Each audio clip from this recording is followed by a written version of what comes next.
Di sebuah desa yang tenang dan subur, masyarakat hidup dengan penuh ketentraman. Namun, di balik keseharian yang tampak damai, ada sebuah keluarga yang menyimpan keburukan dan dosa yang begitu besar. Keluarga ini dikenal dengan sifat tamak, serakah, dan gemar menyakiti orang lain demi kepentingan pribadi. Sang ayah yang bernama Raka adalah seorang pria yang terbiasa menipu dalam berdagang. Ia tak segan-segan mengurangi timbangan, mengganti barang bagus dengan barang rusak, bahkan menekan orang-orang kecil agar tunduk pada keinginannya. Istrinya Hartini bukan hanya menutup mata terhadap perbuatan suaminya, tetapi ikut menikmati hasil dari penipuan tersebut. Seolah-olah semua itu adalah sesuatu yang wajar. Dosa mereka bukan hanya berhenti di situ. Raka dikenal kerap mengambil hak orang lain, bahkan berani melanggar aturan agama dengan menjual barang-barang haram yang merusak banyak pemuda di desa itu.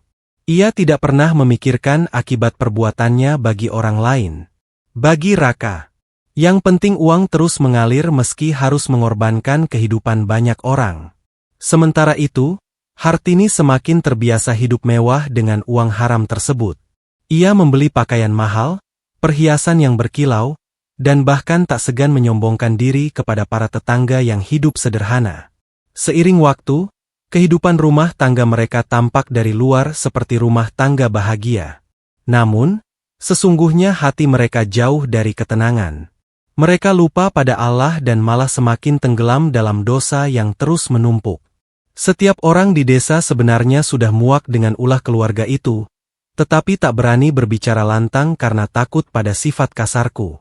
Ia kerap mengancam siapapun yang mencoba mengingatkannya. Suatu hari kabar mengejutkan datang. Hartini tengah mengandung anak pertama mereka. Tentu saja keluarga itu merasa sangat senang. Mereka berharap kehadiran bayi itu akan menambah kebahagiaan dan memperkuat kedudukan mereka di mata masyarakat. Diperlakukan bak seorang ratu selama masa kehamilannya. Raka semakin bersemangat bekerja. Meski tetap dengan cara-cara curang dan penuh dosa, mereka sama sekali tidak menyadari bahwa semua itu hanyalah jalan menuju balasan yang sudah menanti. Hari kelahiran pun tiba. Hartini dibawa ke rumah bidan di desa ditemani oleh Raka yang terlihat gelisah sekaligus bersemangat. Malam itu, suara tangisan bayi akhirnya terdengar. Namun betapa terkejutnya semua orang ketika melihat wujud bayi itu. Tubuhnya seperti bayi manusia pada umumnya dengan tangan mungil, kaki kecil, dan kulit halus. Tetapi kepalanya bukanlah kepala manusia. Bayi itu terlahir dengan kepala seekor anjing hitam, lengkap dengan mata bulat hitam yang berkilau, telinga runcing yang besar, dan moncong kecil yang membuat orang-orang bergidik ngeri. Hartini langsung pingsan ketika melihat anak yang baru dilahirkannya. Raka terdiam membeku, wajahnya pucat pasi, tubuhnya gemetar tak karuan. Bidan yang membantu persalinan hanya bisa tercengang, beristighfar dalam hati, dan segera menutup bayi itu dengan kain. Namun tangisan bayi tetap terdengar jelas, menusuk hati siapa saja yang mendengarnya. Berita tentang kelahiran bayi aneh itu menyebar begitu cepat di desa. Orang-orang berbondong-bondong datang, sebagian karena penasaran, sebagian karena rasa takut bercampur heran. Ada yang berbisik bahwa ini adalah azab dari Allah. Ada pula yang menyebutnya sebagai peringatan keras agar manusia tidak lagi berbuat dosa. Semua sepakat bahwa kelahiran bayi berkepala anjing hitam itu bukanlah sesuatu yang biasa, melainkan tanda yang membawa pesan besar bagi orang tuanya. Hari-hari pertama setelah kelahiran itu dipenuhi dengan kepanikan, Raka yang biasanya keras kepala kini menjadi pria yang linglung. Ia tidak sanggup menatap wajah anaknya sendiri. Hartini lebih parah lagi. Ia sering menolak menyusui bayi itu karena merasa jijik dan ketakutan. Namun bayi itu tetaplah bayi. Ia menangis minta susu. Ia merengek mencari pelukan. Meski wajahnya membuat banyak orang merasa ngeri, tetangga-tetangga yang dulu sering menjadi korban olahraga kini hanya bisa menggelengkan kepala. Mereka melihat azab itu begitu nyata. Seakan Allah benar-benar menunjukkan balasan atas dosa yang dilakukan pasangan itu, Raka mulai kehilangan wibawanya. Orang-orang tidak lagi segan atau takut padanya. Bahkan banyak yang terang-terangan menyebut bahwa bayi berkepala anjing itu adalah bukti nyata keburukan dirinya. Bisnisnya pun perlahan runtuh. Orang-orang tidak mau lagi berbelanja di tokonya. Mereka merasa rezeki haram yang dibawanya akan membawa sial. Hidup Raka dan Hartini berubah drastis. Hanya dalam hitungan minggu, rumah mereka yang dulu selalu ramai dengan tamu kini sepi. Semua orang menjauh, takut terlibat dengan mereka. Namun, azab itu tidak berhenti sampai di situ. Bayi berkepala anjing hitam itu tumbuh dengan cepat. Setiap malam, tangisannya terdengar begitu nyaring, jauh lebih keras daripada tangisan bayi biasa. Suaranya seperti jeritan panjang yang menusuk telinga, membuat siapa saja yang mendengar merasa merinding. Raka dan Hartini tidak bisa tidur nyenyak. Mereka selalu terbangun oleh suara tangisan itu. Bahkan beberapa kali bayi itu terdengar seperti sedang mencicit layaknya anjing yang kelaparan. Hartini sering menutup telinganya dengan bantal sambil menangis ketakutan. Sementara Raka hanya bisa duduk termenung di sudut kamar, menyesali nasibnya. Semakin hari semakin jelas bahwa bayi itu adalah azab yang nyata.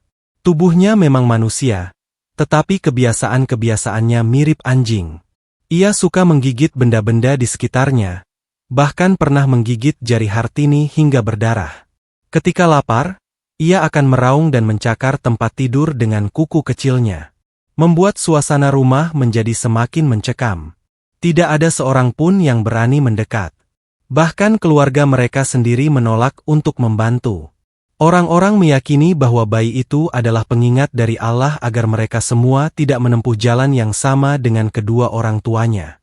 Raka yang dulu selalu merasa kuat dan berkuasa kini jatuh dalam keputusasaan. Ia mulai menyadari bahwa semua yang menimpa dirinya bukanlah kebetulan. Namun penyesalan itu datang terlambat.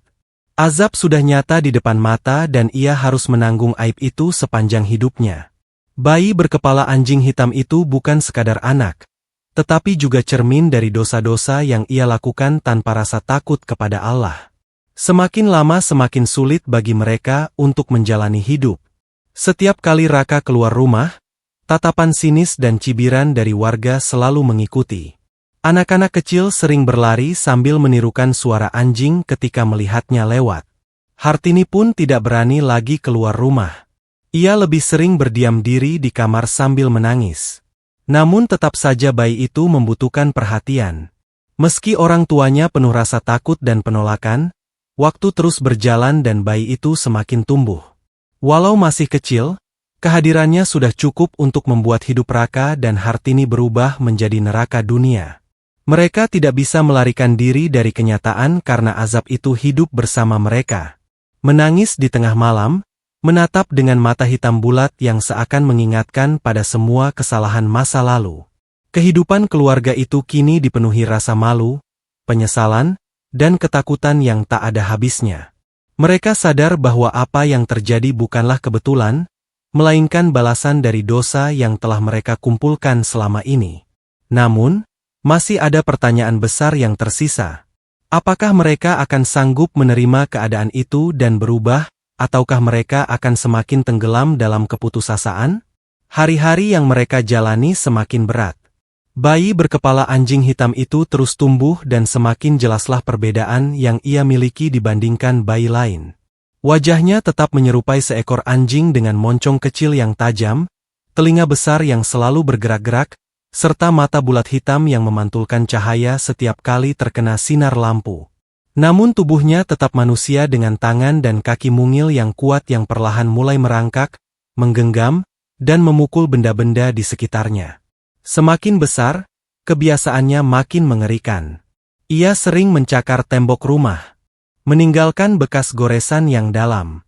Jika merasa lapar, ia tak sekadar menangis seperti bayi pada umumnya, melainkan mengeluarkan suara mencicit keras. Mirip suara anjing yang menggema dan membuat bulu kuduk siapapun yang mendengarnya berdiri.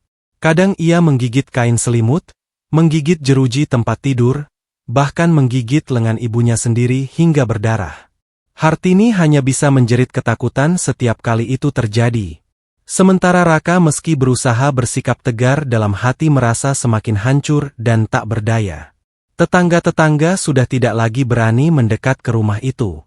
Bahkan anak-anak kecil dilarang bermain di sekitar halaman mereka. Rumah yang dulunya ramai kini seperti rumah kosong yang diasingkan dari kehidupan desa.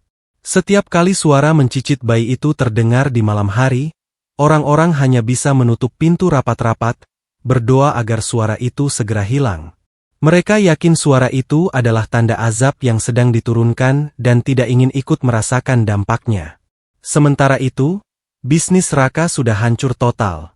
Tidak ada satupun yang mau membeli dagangannya. Semua orang tahu bahwa rezekinya kotor dan kini mereka semakin takut setelah melihat balasan nyata dari perbuatan itu. Raka yang dulu begitu sombong kini tidak punya apa-apa. Uang hasil penipuan yang dulu ia banggakan kini habis untuk kebutuhan sehari-hari. Karena tak ada pemasukan baru. Bahkan untuk membeli susu bagi anaknya, ia harus meminjam dari orang yang dulu sering disakiti. Namun, kebanyakan dari mereka menolak, meninggalkannya dengan wajah dingin, seolah ingin menunjukkan bahwa semua itu adalah balasan setimpal atas perbuatannya. Hartini pun semakin terpuruk. Ia sering berteriak histeris di malam hari, menolak menggendong anak itu. Ia merasa malu, jijik, dan ketakutan. Namun pada akhirnya, mau tidak mau ia harus tetap merawat bayi itu. Karena meskipun wujudnya menyeramkan, bayi itu tetap manusia yang membutuhkan perhatian. Setiap kali ia menatap mata hitam bayi itu, hatinya bergetar bukan karena kasih sayang, melainkan karena rasa takut bercampur penyesalan yang begitu dalam. Ia tahu semua ini adalah akibat dari dosa yang selama ini ia biarkan. Seiring berjalannya waktu, bayi itu mulai bisa berjalan. Langkahnya goyah, namun suaranya semakin keras. Setiap kali ia berlari kecil, suaranya seperti anjing yang mencicit, membuat rumah yang sudah sunyi itu terasa semakin mencekam. Tidak jarang ia membuat kekacauan dengan menggigit makanan di meja, merobek bantal, bahkan memakan benda-benda yang seharusnya tidak dimakan. Raka dan Hartini benar-benar tidak sanggup lagi mengendalikan anak itu. Mereka merasa hidup dalam penjara, terkurung bersama azab yang selalu mengingatkan pada kesalahan mereka. Namun di balik semua itu, ada satu hal yang mulai membuat mereka sadar. Bayi berkepala anjing itu tidak pernah berhenti menuntut perhatian. Meski orang tuanya penuh penolakan, ia tetap mencari pelukan, tetap berusaha mendekati mereka, tetap menangis setiap kali merasa lapar atau kesepian. Seolah-olah azab itu bukan hanya untuk menyiksa, melainkan juga untuk menyadarkan. Bayi itu menjadi cermin bagi mereka. Mengingatkan bahwa dosa yang dilakukan manusia tidak hanya berdampak pada dirinya, tetapi juga pada keturunannya. Raka yang dulu selalu keras kepala kini mulai luluh. Ia sering termenung di tengah malam, menyesali semua perbuatannya. Ia mengingat bagaimana dulu ia sering menipu, mengambil hak orang lain, bahkan berani melawan aturan agama tanpa rasa takut. Kini semua itu terbayar dengan azab yang begitu nyata. Azab yang setiap hari hidup bersamanya. Hartini pun mulai menyadari hal yang sama. Ia teringat pada semua kemewahan yang ia nikmati dari uang haram, semua rasa sombong yang ia tunjukkan kepada tetangga. Kini semua itu lenyap, berganti dengan rasa malu yang tiada tara. Keduanya mulai mencoba berubah. Raka mulai berusaha bekerja dengan cara yang jujur. Meski hanya sebagai buruh kasar yang dibayar seadanya, ia tidak lagi berani menipu. Karena ia tahu setiap keburukan akan kembali pada dirinya. Hartini pun perlahan mulai menerima keadaan, mencoba merawat anak itu dengan penuh kesabaran. Meski rasa takut masih sering menghantuinya, namun perubahan itu tidak membuat aib mereka hilang. Wajah anak itu tetaplah wajah seekor anjing hitam dan orang-orang tetap menjauhi mereka.